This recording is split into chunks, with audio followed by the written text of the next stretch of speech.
who will be leading our class tonight. Ajahn Candasiri is Scottish by birth, and like Ajahn Sundara, was one of the first nuns to be ordained by Ajahn Sumedho at Chithurst Monastery. Having been raised as a Christian, she continues to appreciate contact with contemplative Christians and with those of other faiths. Recognizing the immense benefit, both for herself and others, that can come about through a life of renunciation, she has actively participated in the evolution of the training and in providing opportunities for women to experience this form of practice. For most of her monastic life, she has been resident at either Chithurst or Amaravati monasteries. Good evening. Oh, welcome everybody. I'm here at Amaravati right now in the retreat center shrine room, one of my favorite places to sit. And we have this beautiful shrine behind me. So what I thought we'd do first of all is to have a puja chanting. I'll light the candles and incense, and then we'll do the evening, actually it'll be the morning chanting we'll do in Pali. So you're welcome to chant along with me wherever you are. And then we'll go step by step from there.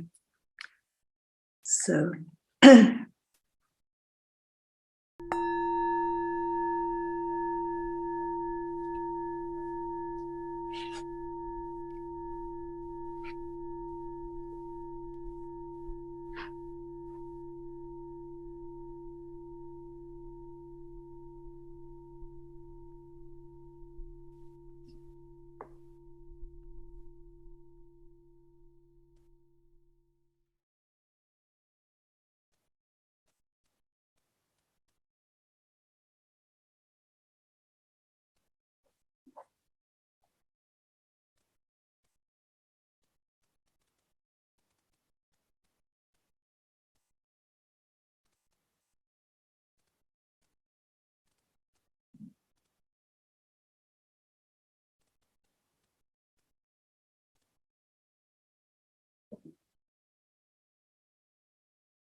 Yoso Bhagavan Samma Sambuddho Sawakatho Yena Bhagavata Dhammo Supatipanno Yasa Bhagavato Savaka Sangho Dhamayam Bhagavantam Sadamman Sasangham Himehi Sakare Hiyakaraham Garopite Hiyavipochayamam Satuno Bhante Bhagava Suchiraparini Bhutope Pachima Janatanukam Pamanasa Ime Sakare Dukatapanna Karabote Pati Kanhatu Amha Kanti Karatang Gitaya Sukaya Arahang Samma Sambuddho Bhagavan Buddhang Bhagavantang Abhivademi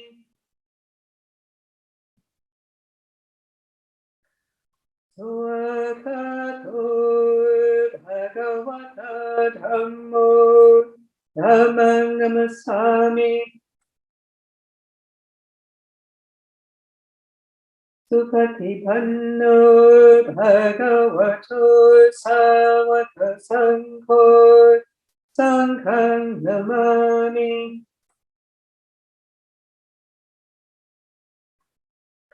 Namayam Buddhassa Bhagavato Kubhabagnama Karam Karomasai Namo Tassa Bhagavato Arahato Samma Sambuddhassa Namo Tassa Bhagavato Arahato Samma Sambuddhassa Namo Tassa Bhagavato Arahato Samma Sambuddhassa Andamayam Buddha Bhitutin Karuma Se Yoso Tathagato Araham Samma Sambuddho Vichacharana Sampanno Sugato Lokavido Anuttaro Purisadhamma Saratisa Tadeva Manusanam Potho Bhagava Yo imang lokang sadeva kang samara kang sabrahma kang sa samana brahmaning pachang sadeva manusang sayang abhya sachitatawa pavedesi Yo dhammang te se se adhikalayanam mache kalayanam pariyosana kalayanam sadhang sabhyanjanam kevala paripurnam parisudham brahmacharyam pakasesi Tamahang Bhagavantang Abhipurchayami Tamahang Bhagavantang Sirasa Namami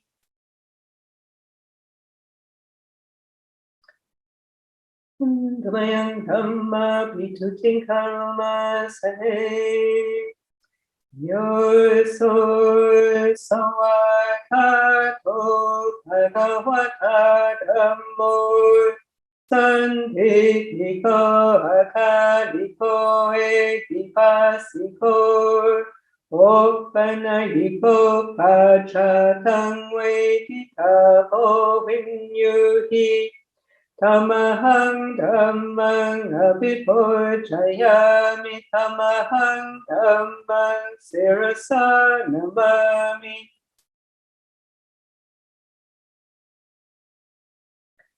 Damayang Sangha Bhitutin Karoma Se Yoso Supatipanno Bhagavato Savaka Sangho Ujjupatipanno Bhagavato Savaka Sangho Yaya Patipanno Bhagavato Savaka Sangho Sami Patipanno Bhagavato Savaka Sangho Yadidham Chatari Purisa Yugani Yata Purisa Bhokala Esa Bhagavato Savaka Sangho Ahuneyo Pahuneyo Dakineyo Hanchali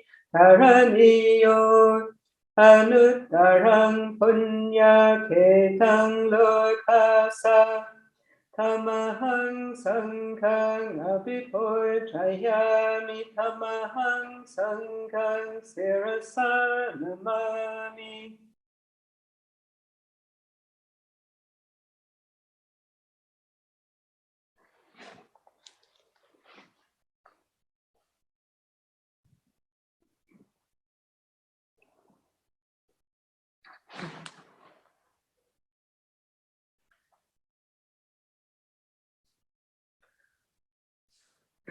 So that's the traditional homage to the Buddha, the Dhamma, the Sangha, the three refuges, sometimes also referred to as the triple gem. these three qualities or aspects of our life that are supremely precious and enduring. The Buddha, that quality of awakened awareness that sees clearly into the nature of things.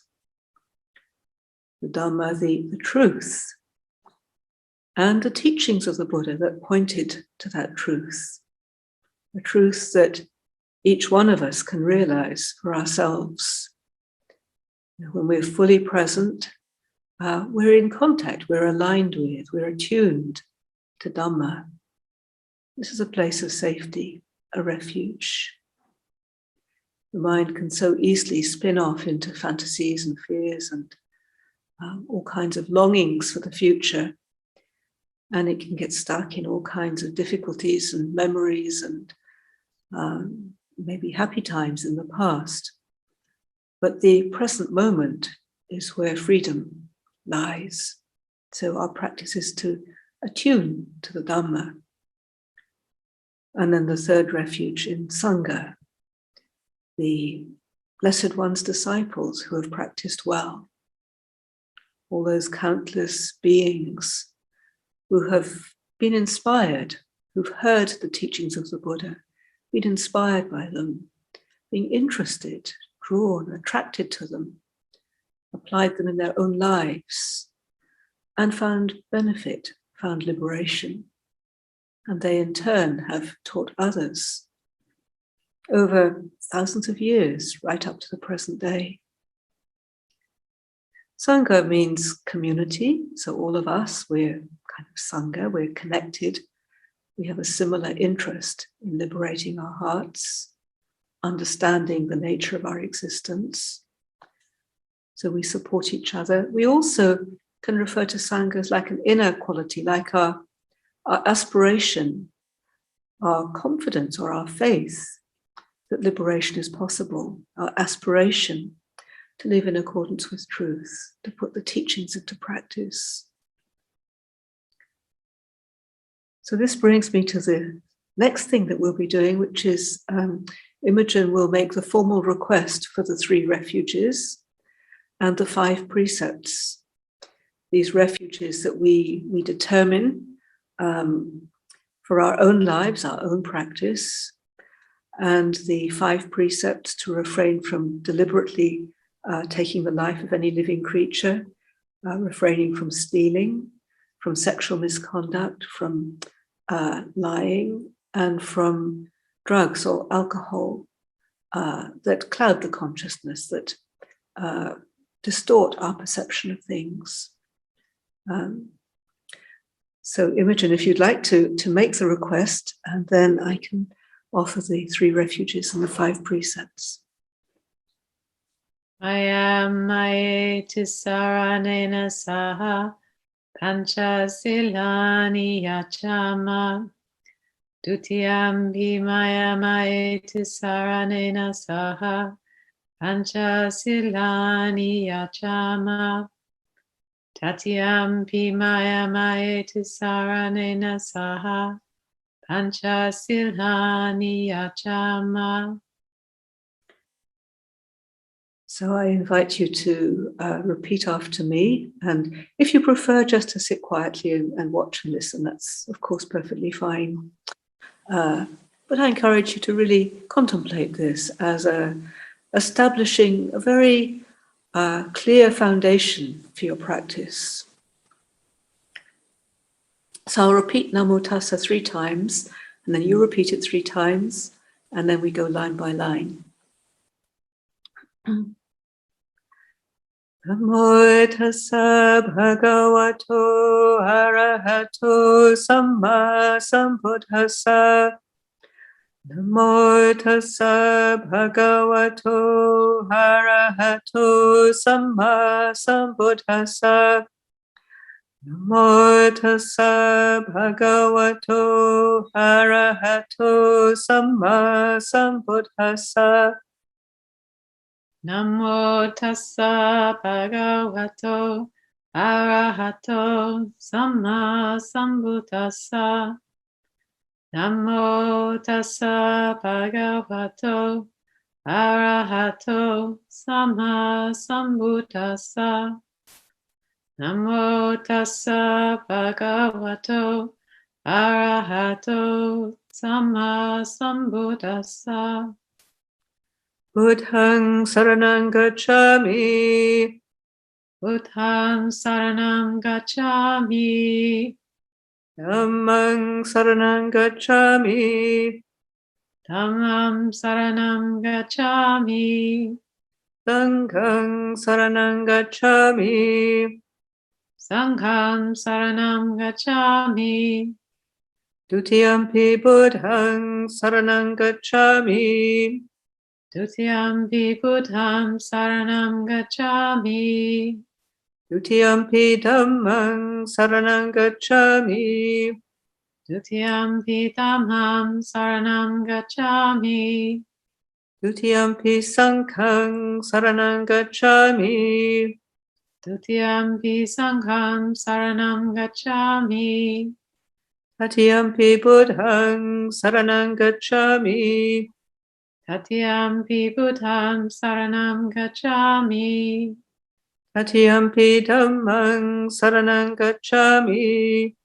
Tatiyampi dhammam saranam gacchami. Tatiyampi sanghang saranang gacchami. Tatiyampi sangham saranam gacchami. Tisaranakamani titang. Amae. Now the precepts. Panatipata verapmani sikapadang samadhihami. Panatipata veramani sikapadam samadhiyami. I undertake the precept to refrain from taking the life of any living creature. I undertake the precept to refrain from taking the life of any living creature. Adinadana verapmani sikapadang samadhihami. Adinadana veramani sikapadam samadhiyami. I undertake the precept to refrain from taking that which is not given. I undertake the precept to refrain from taking that which is not given. Kame sumi chachara verapmani sikapadang samadhihami. Kame sumechachara veramani sikapadam samadhiyami. I undertake the precept to refrain from sexual misconduct. I undertake the precept to refrain from sexual misconduct. Musawada verapmani sikapadang samadhihami. Musawada veramani sikapadam samadhiyami. I undertake the precept to refrain from lying. I undertake the precept to refrain from lying. Suramiraya majapamadatana verapmani sikapadang samadhihami. Surameraya majapamadhatana veramani sikapadam samadhiyami. I undertake the precept to refrain from consuming intoxicating drink and drugs which lead to carelessness. I undertake the precept to refrain from consuming intoxicating drink and drugs which lead to carelessness. Imani pancha sikapadani silena sukhatingyanti silena bhoga sampada silena nibuddhingyanti tasma silang vitsotaye. Sadhu, sadhu, sadhu.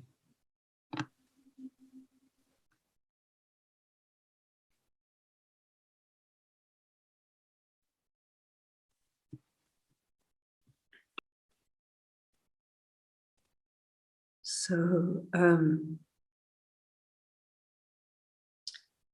we've determined the 5 precepts, something we do very frequently. And it's important to see these as a kind of a training, that we keep reminding ourselves of these values that we try to implement in our lives, primarily for our own well-being. When we live carefully and responsibly and do our best to follow these very simple guidelines, we can live. There's a sense of kind of a quality of integrity, of self-respect, a freedom from fear or anxiety. We're not doing things that we're concerned that somebody might find out that we've done something bad, not sort of feeling we have to cover anything up, but more a sense of kind of wholeness in a way. And this is something that is immensely of immense value to us. And strangely enough, it also creates a wonderful basis for our meditation. One of the things that can happen when we begin meditation is, when we've maybe been sitting quietly for a little while, is, thoughts arise in the mind, memories arise in the mind.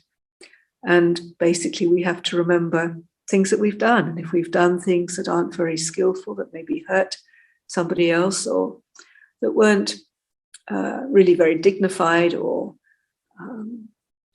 kind, there's a sense of remorse or regret that arises. And in some ways, this is a good quality because it reminds us to be a little bit more careful, avoid making similar mistakes in the future. But it's not comfortable. It can agitate the mind. And so as we practice using these precepts, as we kind of refine our lives, hopefully the kind of mistakes that we make become smaller. And we might feel a little bit concerned about some small thing we've done, but we're not going to do anything very harmful, either to ourselves or to anybody else. So they're like supports for the heart, in a strange kind of way.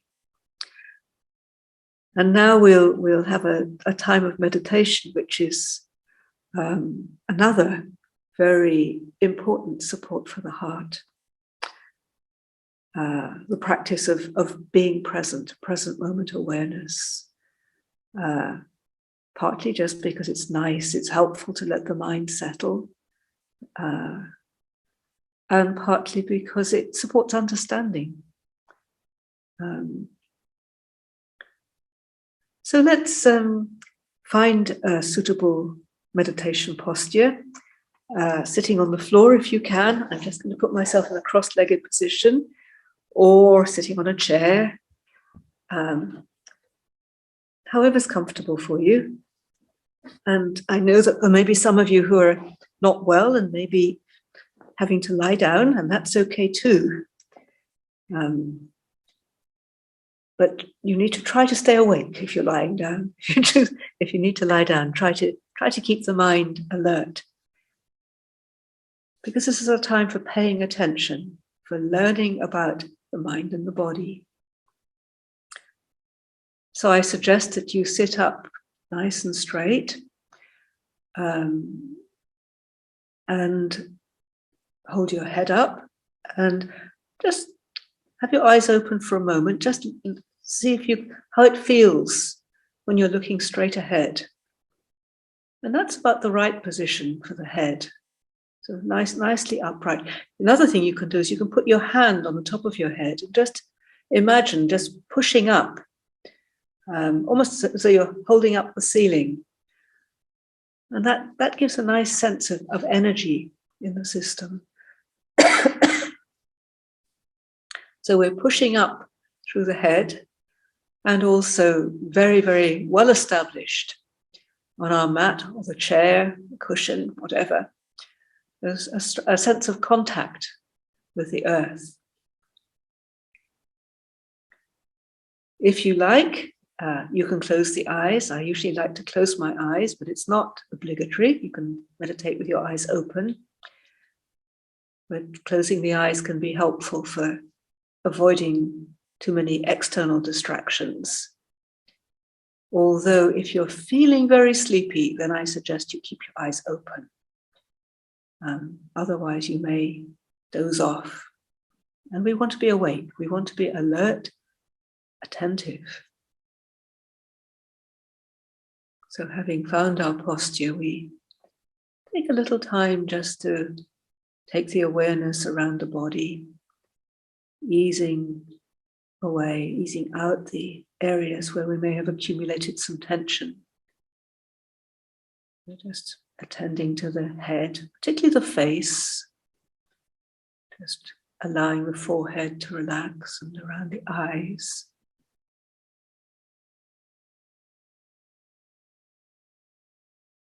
As you attend to the face, you can sometimes see what it feels like from the inside. If you can just let it become quite loose, quite soft, no longer concerned about its appearance, but more how it feels from the inside. If there's tension in the forehead or around the eyes, just imagine that you can breathe through and release that tension, soften the face.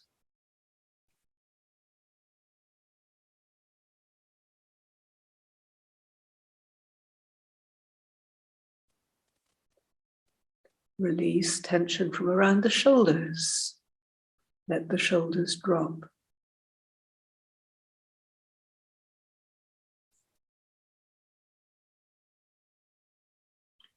Aware of the weight of the arms, allowing the hands to rest in the lap or on the knees, however's comfortable for you.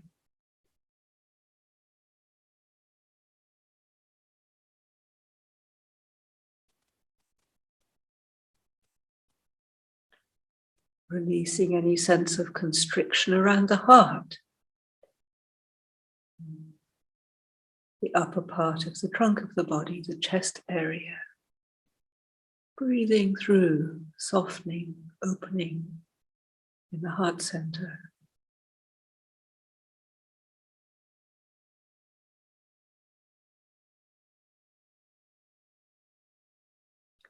And then the solar plexus, where we sometimes experience a sense of agitation or fear or excitement.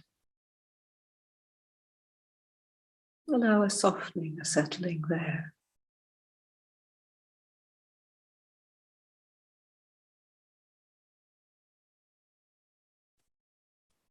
And then a long, slow, easy, deep belly breath, breathing down into the lower abdomen, filling the whole trunk with air. Be taking time to enjoy. And then a long, slow, easy exhalation.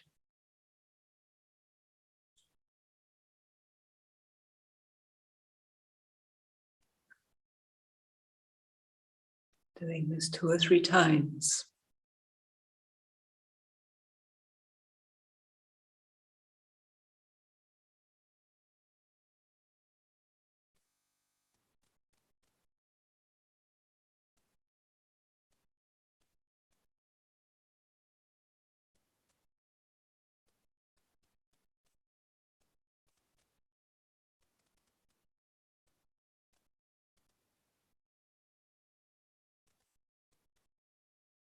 Relaxing the legs, making sure they're nice and comfortable.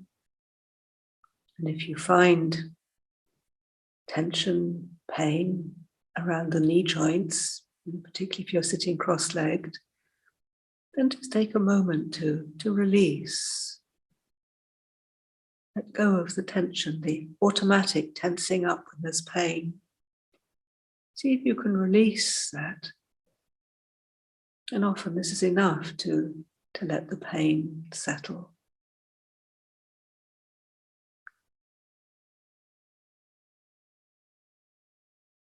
Releasing tension from around the spine, the back part of the body.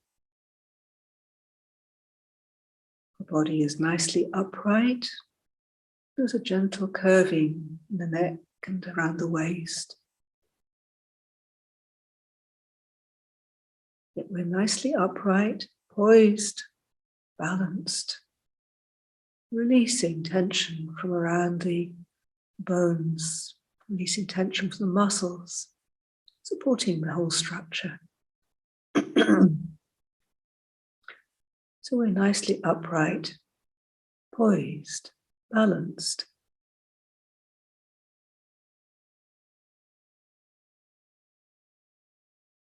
Using the breath as an anchor. We attend to the breath, aware of the in-breath as it happens, as it begins, as it continues, as it finishes, as it becomes the out-breath. Aware of the out-breath as it begins, continues, ends, and then aware when it's time to breathe in again. Just following this natural rhythm of the body breathing.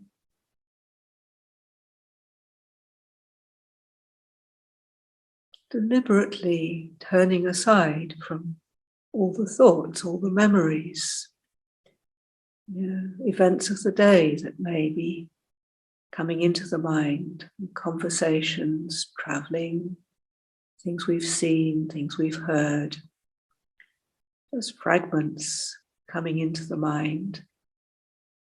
We're aware of that, but we don't pay attention to it. Instead, we come to the breath.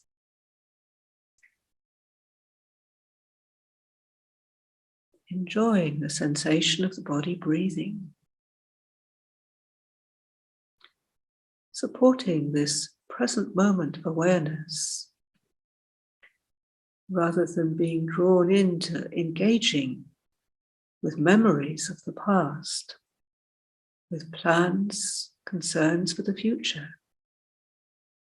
Establishing our awareness here, now,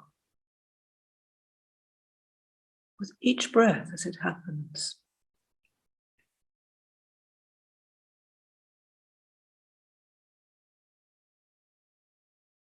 If you find it helpful, you can use a word or a short phrase to further support that present moment awareness. It can be something very simple like here as you breathe in, now as you breathe out. That's enough. Or any other word or phrase that you find helpful.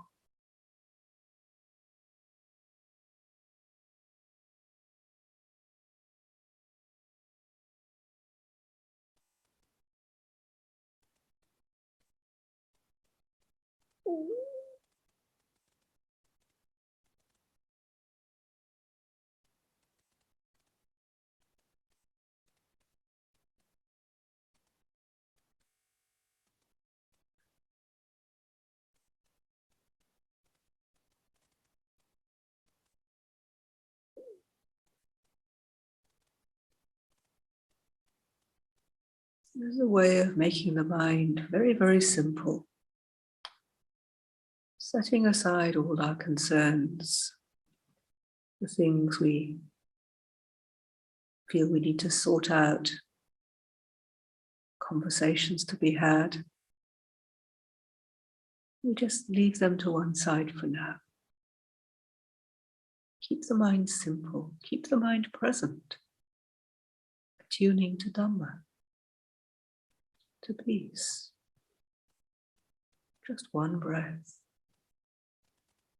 and then the next breath.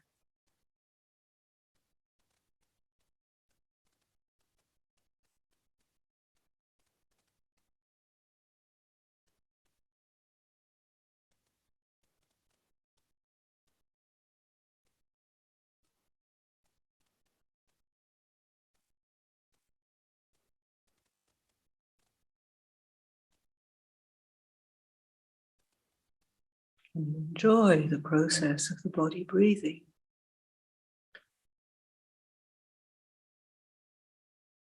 Gentle movement of the chest wall. the flow of the air, the current, the breeze, as it passes the nostrils, the movement of the belly.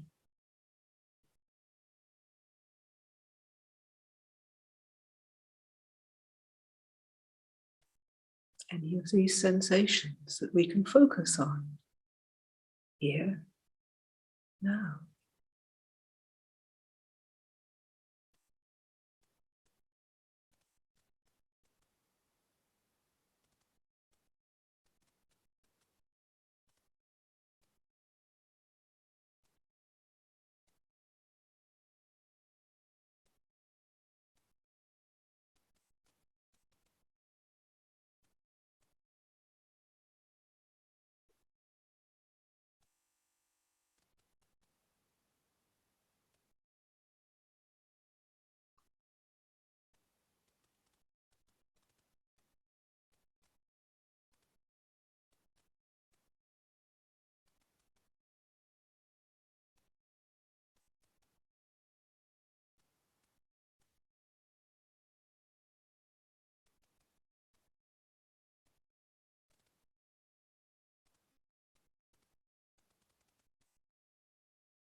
If there's a particularly compelling concern, a worry, or disturbing memory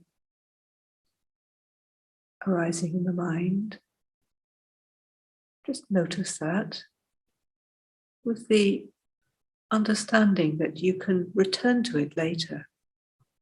And set it to one side. Don't let the mind grapple with it right now. Just calmly, almost saying to yourself, saying to your memory, your worry, later. Set aside a time later. And for now, just attend to this breath, this body, as we experience it. Letting the mind rest comfortably with this moment, this breath.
find that the mind is very restless, a lot of thoughts, a lot of thinking,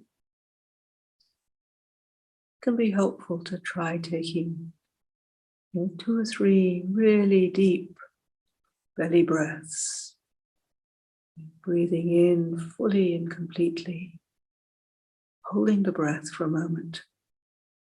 And when you need to breathe out, breathing out fully and completely, waiting for a while. When you need to breathe in, then take another breath. Doing this a few times can help just to settle the awareness. Enjoying the sensation of the body breathing. Simple, natural, life-giving process. One breath.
Remember to stay attentive, alert.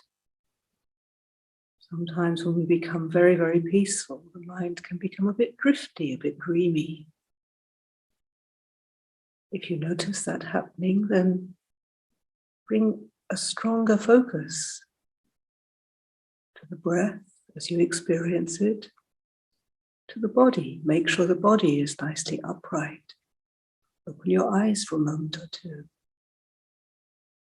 so that you're clearly present, alert, attentive.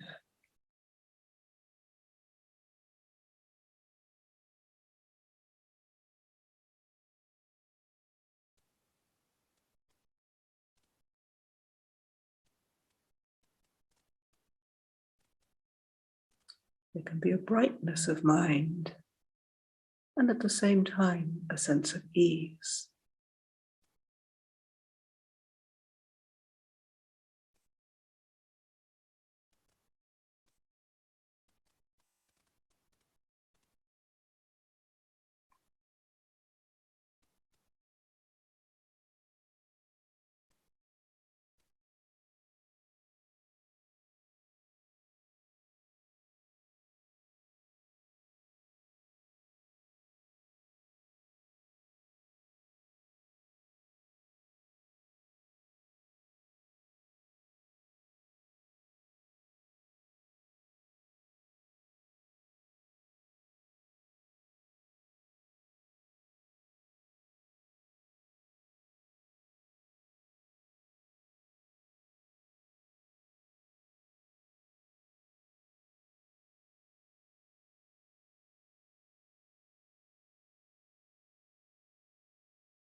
In just a few moments, we'll end the meditation.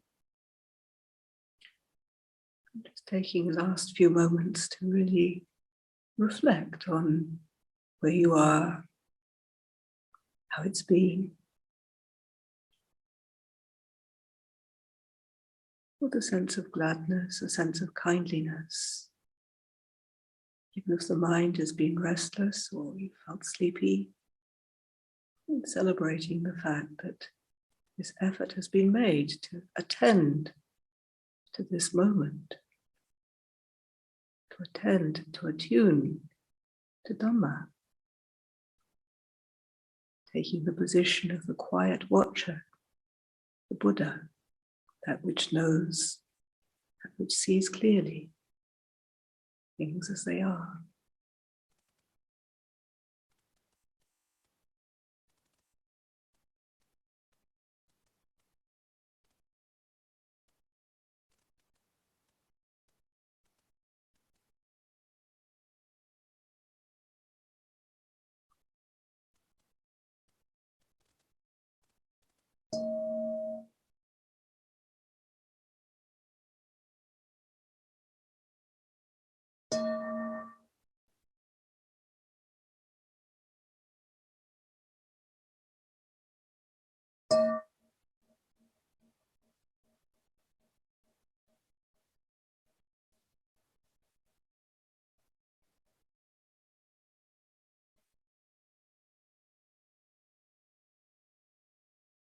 Thank you.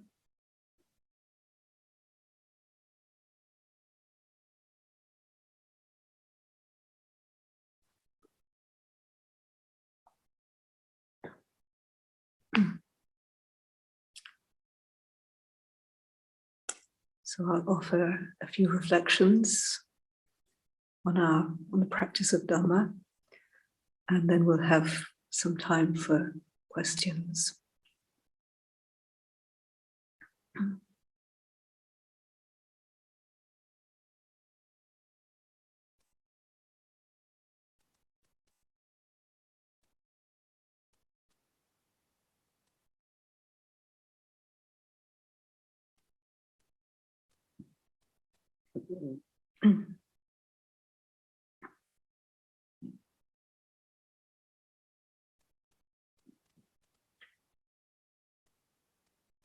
So the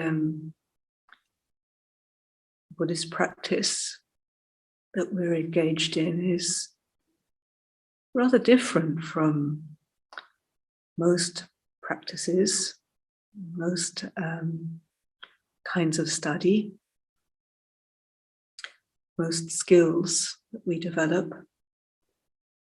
Learning to play a musical instrument, or to paint, or to draw, or to learn a language. These are all useful skills, and we can find a lot of satisfaction from cultivating different skills, different abilities. And we can see our Buddhist practice of meditation as being very much working on ourselves. Like we're the raw material, these bodies and these minds, this organism that we have, that we think we know all about. We think we know who we are, what we are. But when we apply the teachings of the Buddha to our lives, we really take the Dhamma into our hearts and see that it's something about me, about this being here. It's not like a theoretical teaching, not like studying history or geography or learning a language where we learn things from books and commit them to our memory.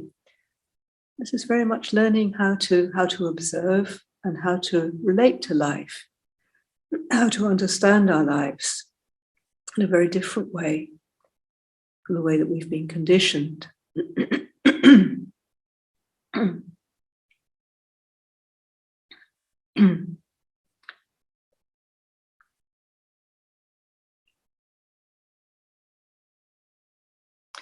And it's a lifetime's work. It's not something we learn in a couple of months. And we can learn a technique of meditation in quite a short space of time. But this practice that we're engaged in is something much broader than that.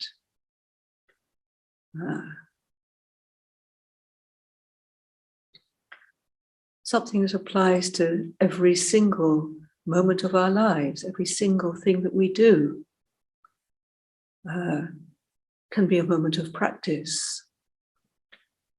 It's interesting in the Satipatthana Sutta, where the Buddha speaks about the 4 foundations of mindfulness. It talks about mindfulness of body, mindfulness of feelings, mindfulness of the mind itself, and of mind objects.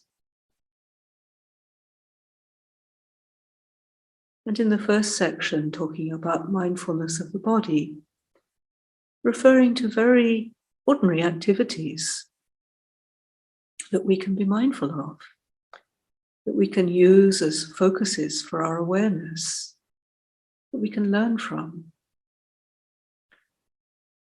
Just standing, sitting, walking, lying down, eating, drinking, bending, stretching, talking, keeping silent.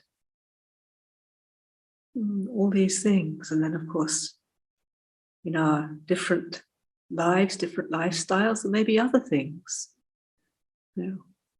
Preparing food, washing up, opening a door, closing a door, driving a car, going shopping, making something, turning on the computer, checking our emails.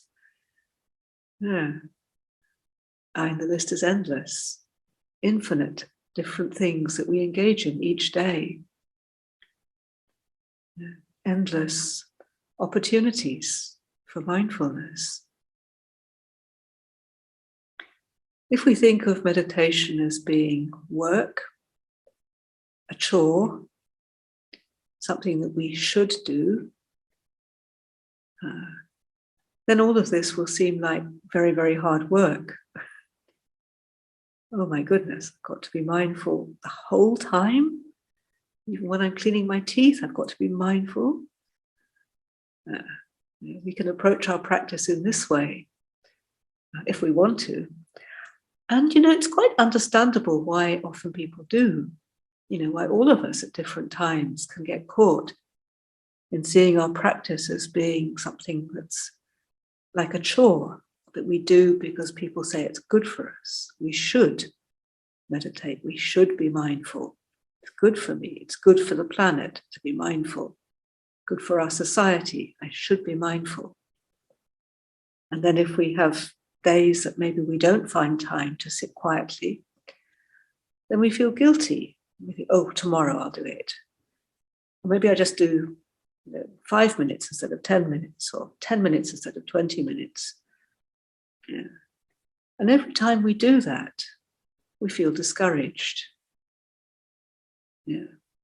Maybe we feel a little bit guilty. Oh dear, let myself down again. Oh dear. And it's not long before we start hating meditation. I've at different times in my life as a nun, I've actually allowed myself to actually be conscious of the thought, I hate meditation, because I was always feeling guilty about my meditation. Guilty because my mind wouldn't settle. Guilty because I was falling asleep. Guilty because I wasn't meditating enough, not long enough, not well enough. I'm always feeling guilty about it, not being properly mindful, not being fully attentive. And that's a horrible, horrible state of mind. It's a horrible thing that we do to ourselves. But it's the way we've been conditioned. Doing things because they're good for us, because we must do them, we should do them, rather than because we love it, because we look forward to it, we long to do it, we delight in it. So what I'd like to think of, to try to encourage us to do, is to see this practice as being something that is a delight, something that sustains us, something that brings us immense benefit.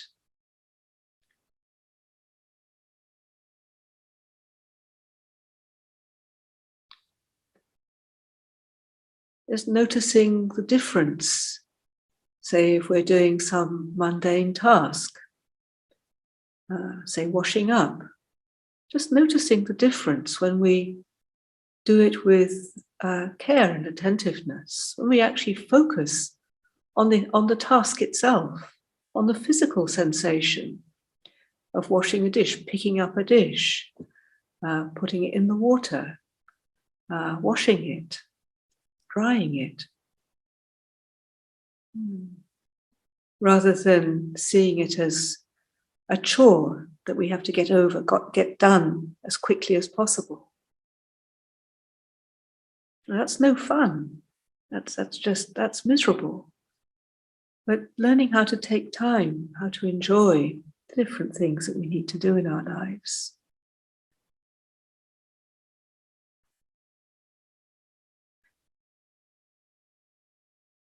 It may be that during our day we're not habitually very mindful.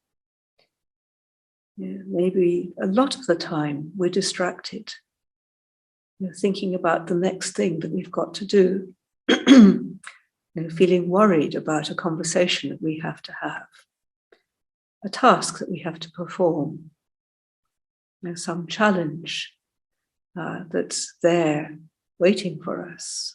Are we going to succeed? Are we going to fail? This leaning into the future that we do. Or getting stuck in some memory, something that happened that maybe we didn't do so well. Maybe we said something foolish. Maybe we upset somebody. Isn't it interesting how the mind gets drawn back to the unfortunate memories, the things that didn't go so well, the accidents, the disasters of our lives, the painful things. And that's what the mind does. Some painful things, it's helpful to, perhaps with the help of a professional, a therapist, it can be helpful to look, to try to understand what happened, to try to reframe the situation in a different way. That can be helpful. But a lot of our compulsive remembering is not particularly helpful. It's just habitual, obsessive.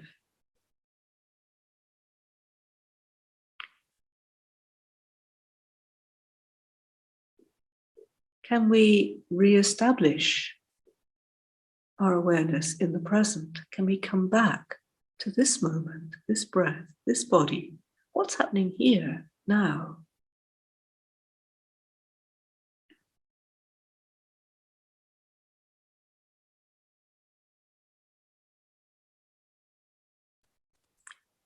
We learn a lot through our meditation when we're able to stay present with the breath. We can enjoy that. It can be a sense of pleasure, a sense of ease, a sense of well-being. And we need to be careful that we don't grasp that. We don't try to hang on to it, try to recreate it when we come to sit the next time. That wishing to reenact that pleasant meditation, that pleasant result. We need to be rather wary of that. We can also learn when our meditation doesn't go so well. When there's a lot of thinking, planning, remembering, worrying, a lot of obsessive thinking, we can learn from that. What do we learn from that? What is the lesson that we can learn from that? What we learn is that this mind is not, we don't have full control over it. It's not ours. It can give us an insight into anatta, this characteristic that the Buddha pointed to, characteristic of all conditioned existence, is not who and what we are, essentially. Instead, we can observe the activities of the mind, just in the same way we observe, I'll say in Britain, we're always talking about the weather. We observe the changing weather conditions. Bright, sunny days, cold, bleak, windy, rainy days, or the days that start off sunny and then go cold and miserable and rainy, or the days that start off rainy and miserable and then become bright and sunny. We can observe the changes in the weather and also the changes in the mind in the same way. Learning how to observe the body and the mind as objects rather than to identify with them as me, as mine. There's no doubt that we have a very intimate connection, relationship with this mind, this body. There's a kind of, it's like our karma. This body, this mind, as it is the result of what has happened before. So there's no doubt that there's a connection with it, but the Buddha encourages us to investigate body and mind, to see that it's continuously changing.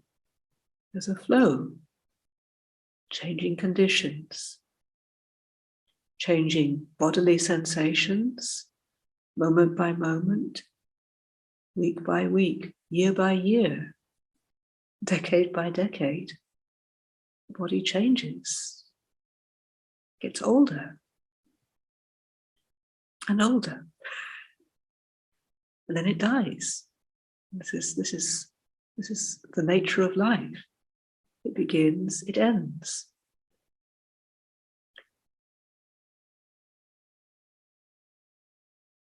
If we attach to it, if we identify with it, if we create a sense of selfhood around it, see it as me, as mine, then the changing of the body can be very unsettling. Perhaps, when we're young and beautiful and strong and healthy, we think that that's who and what we are, young, strong, and healthy. Well, that's not who and what we are. It's going to change. We need to accept this fact, take an interest in it, be curious about it. But if we attach, if we long for it to stay the same, try to maintain it, always young, beautiful, strong, healthy, then life is going to be a very unfortunate struggle. It's what the beauticians, what the physical trainers, they invest, their livelihood is very much dependent on promising that they can keep us young and healthy and strong and vigorous forever.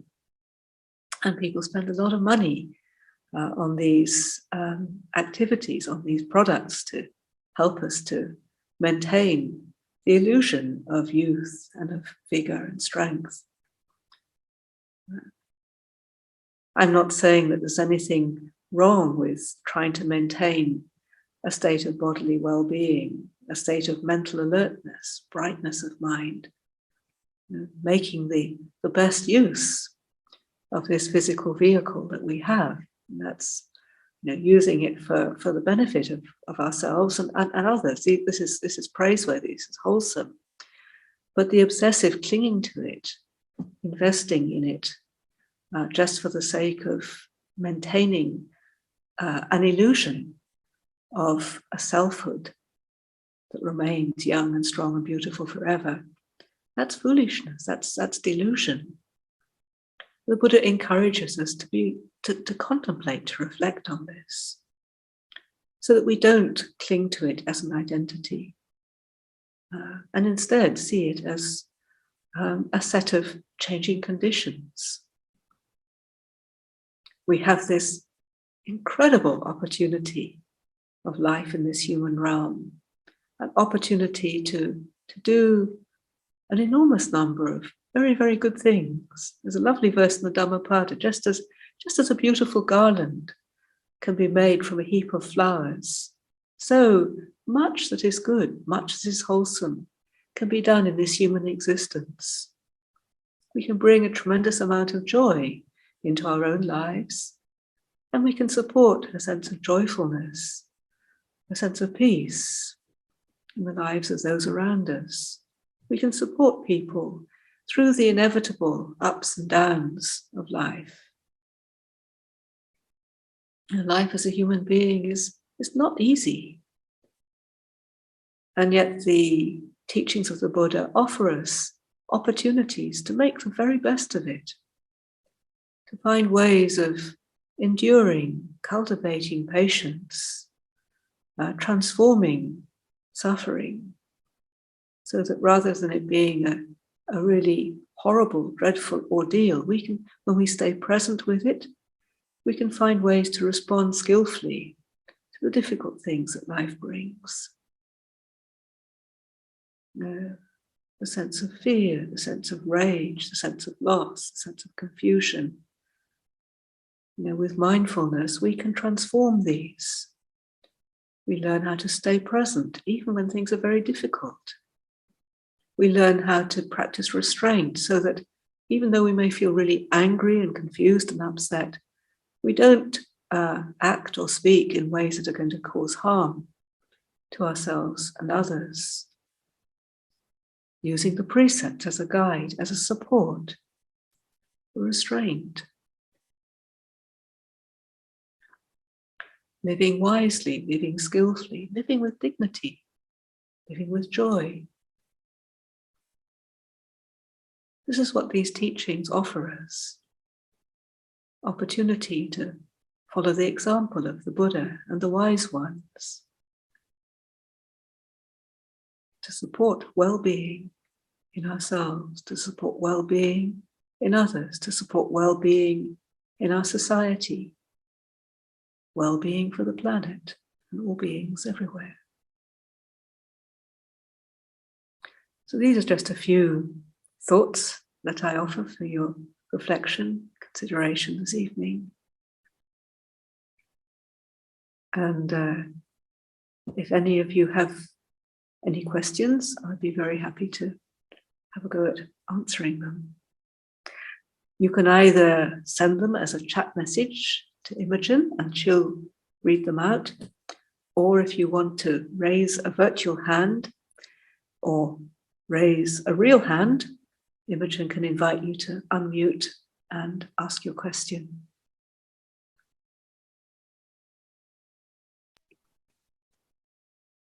Hi, John, I think you've raised your hand. Are you able to unmute?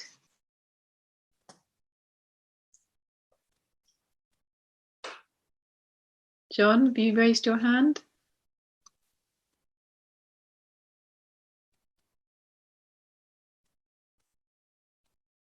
Are you able to unmute? Yes. Yeah. Thank you very much, Sister. That was very helpful. How do we deal with the difference between sensual pleasure? I've been to a lovely art exhibition today and looked at beautiful pictures by Mark Rothko. How do we deal with that kind of sensual enjoyment? What is our attitude towards it?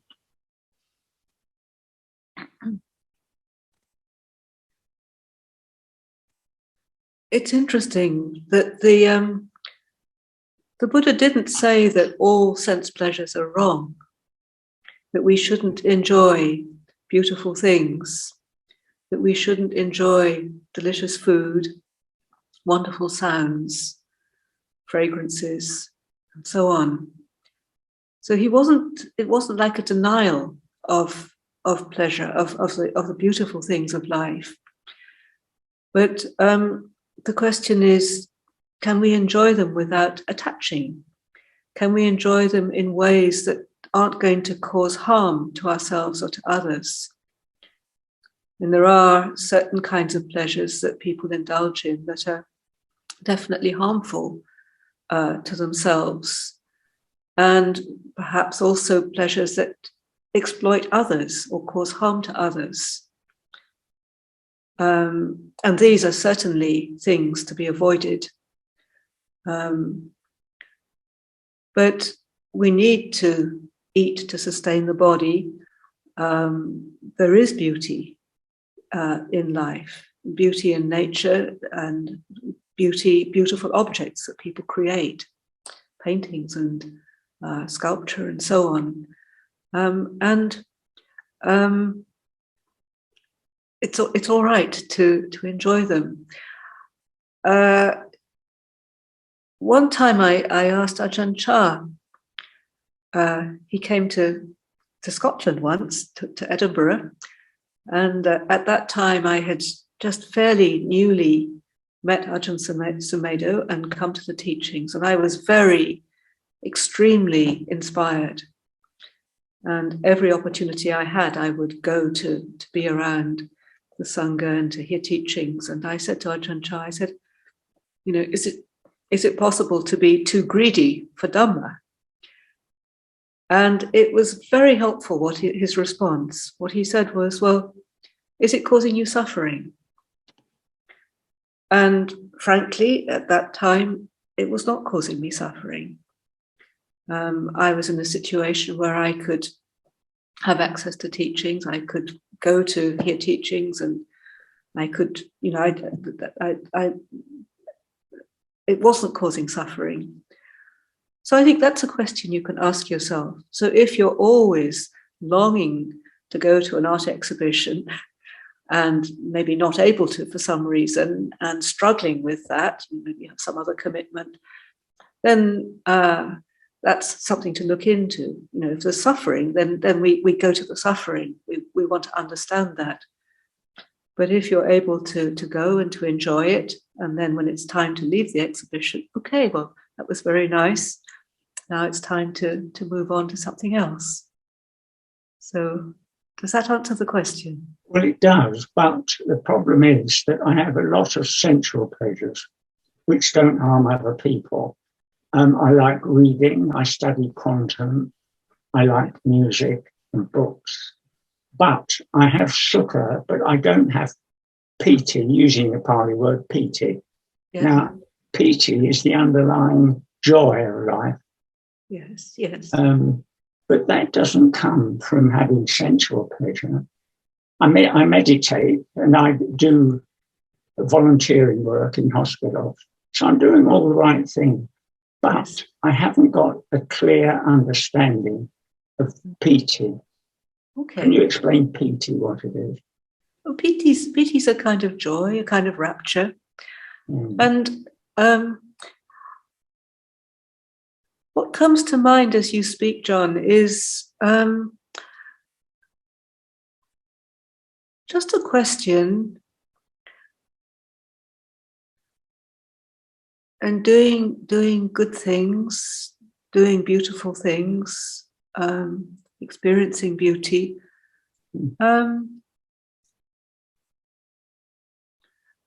Sometimes we also need time to reflect on our lives and to celebrate our lives, to reflect on the goodness of our lives. We can be so concerned about doing good things that we forget to really just take time to care for ourselves and to celebrate the goodness and the beauty of our lives. And it took me years, decades, to actually realize how important that was, because I lived as a nun for 20 years, and I still hadn't had much joy, much piti, as you were saying. I was doing all the right things, and just realizing that I wasn't, helping people, very diligent, good. I was an excellent Buddhist, but there wasn't, I knew there was something missing, in the same way that you're describing, a sense of something, as though there's something that you're not getting. And I realized that I was attending to other people, and I was certainly having pleasure. I love nature, but I wasn't really attending in the right way to my own heart. Just really allowing myself to feel good about my life, almost as though that was kind of not really a very respectable thing to do, not quite proper. Yeah, I think it's something that I think many people are missing in their sort of basic conditioning. And sometimes, I was brought up as, a Christian, as Imogen said, and I think sometimes we can pick up the teachings in not quite the right way. Think that we shouldn't actually think about our goodness. We shouldn't actually celebrate the good things that we've done. We shouldn't, share in the joy or allow that kind of joy. It's interesting, like the Buddhist approach, it was quite remarkable how different it is. Like when we have a festival, say here at Amaravati, and we haven't had a festival here for almost 2 years, but when we do have festivals here, almsgiving festivals, you have hundreds of people coming together, and people giving, and people being very happy to let each other know how much they're giving, which at first I found a little bit sort of strange. Like when we'd have an almsgiving, there'd be this wonderful moment when people would say, yes, and we've collected all this money, and I'm happy to share all of the merits. Everybody here can join in, can share in the merits of this, can feel good about it. And then they read out the amount of, how many hundreds and thousands of pounds, however much it is, has been collected. And so everybody can share in the goodness. And it's a kind of joy that I think we haven't really learnt very well. So what I would like to encourage is to just actually take time each day and just bring up feelings of gladness and joy and gratitude. So gratitude for the opportunities you've had. That's another thing that can bring a sense of joy. And enjoy, as well as the refined, beautiful things, just the very ordinary things. If you're feeling a bit glum and somebody smiles, that can bring a joy to the heart. So these are a few suggestions. Yes, but the thing is that I'm extremely grateful because I had a very good teacher in Dr. Rajanyana, and Dr. Wapula Rahula too taught me. And yes. I used to teach Paticca Samuppada. Oh, so I know all the theory. Yes, yes. And I also know that one of the taints is worry and flurry, tina mida. So I try myself, say it's no point in worrying, but I still don't get PT. It's almost as though my mind wants to have a little worry. If I get rid of a worry, I'm missing the worry. Now, what do I do with that? Try not to worry about it. Thank you very much, sister. I understand. It's the practice. It's the practice, not the theory. Try not to be too concerned about getting PT either. Oh. Because I think that the wanting of it is the thing that stops it. Oh, it's almost as though you shut the door on PT by wanting it. Yes. So notice that wanting, notice that concern about your practice, and just try to set it to one side. Your practice will go fine. You're on the path. There's no doubt about that. Yeah. And just enjoy life. Thank you. I won't worry about PT anymore. Don't worry about PT. Don't worry about worry, and don't worry about PT. I believe in my Buddha nature. Yes. So hopefully Peter will arrive. Thank you very much. Much appreciated. All the very, very best, John. Thank you very much. Very helpful. Thank you for the meditation. I'm noticing it's 8:00 now. So what I think I would like to do is to end with the sharing of the blessings chant, which will come up on your screen. We'll chant in English. And this is a really helpful chant, particularly in relation to questions like this, because basically we share the blessings of our lives with all beings, the seen, the unseen, the known, the unknown. It covers everything. We might think that we haven't created very many blessings in our practice, particularly I'd say our practice this evening, but I think that doesn't need to be our concern. What's more important is the willingness to share any blessings of our lives from this class, this time of meditation and contemplation, and all of the good things that we've done in our lives over the years to actually feel that sense of gladness and joy in the heart when we think about these things. I mean, there may be some sort of less blessed things that have happened for us that we've done. Try not to be too concerned about those right now, because let's just fill the heart with a sense of blessing and bring to mind all beings everywhere as we do the chant. It includes our teachers, it includes our parents, it includes our dear ones, it includes people that we love, people who we find difficult. It includes all of the beings that we don't know about, the UFOs, the Devas, the Lord of Death, the Brahmas, all these beings everywhere. We share the blessings of our life with them all, whether we know about them or not. And then the final section of the chant is the affirmation of the Buddha Dhamma Sangha as being the secure, reliable refuge for us in our lives. Wisdom, truth, goodness, these beautiful qualities that we can attune to, that we can align ourselves with, that we can manifest in our lives. So I'll chant this and you're welcome to chant along or just listen. Now let us chant the verses of sharing and aspiration. Through the goodness that arises from my practice, may my spiritual teachers and guides of great virtue, my mother, my father, and my relatives, the sun and the moon, and all virtuous leaders of the world, may the highest gods and evil forces, celestial beings, guardian spirits of the earth, and the Lord of death, may those who are friendly, indifferent, or hostile, may all beings receive the blessings of my life.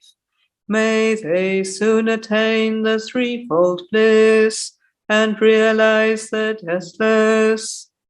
Through the goodness that arises from my practice, and through this act of sharing, may all desires and attachments quickly cease, and all harmful states of mind, until I realize Nibbana. In every kind of birth, may I have an upright mind, with mindfulness and wisdom, austerity and vigor. May the forces of delusion not take hold, nor weaken my resolve. The Buddha is my excellent refuge. Unsurpassed is the protection of the Dhamma. The solitary Buddha is my noble guide. The Sangha is my supreme support. Through the supreme power of all these, may darkness and delusion be dispelled.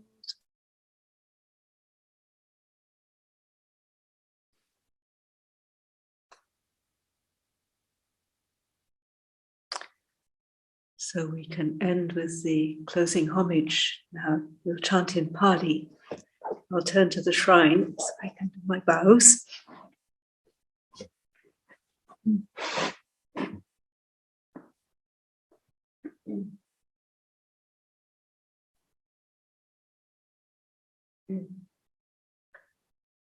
Arahant Samma Sambuddho Bhagava Buddhang Bhagavantang Abhivademi.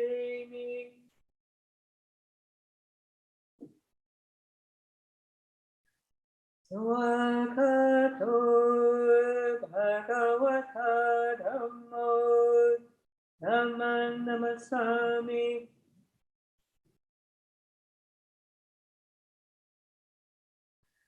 Supatipanno Bhagavato Sāvaka Saṅgho Saṅghang Namami.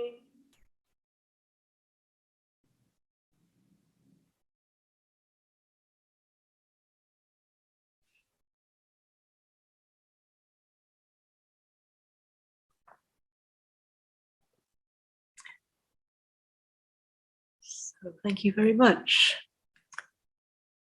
I wish you well.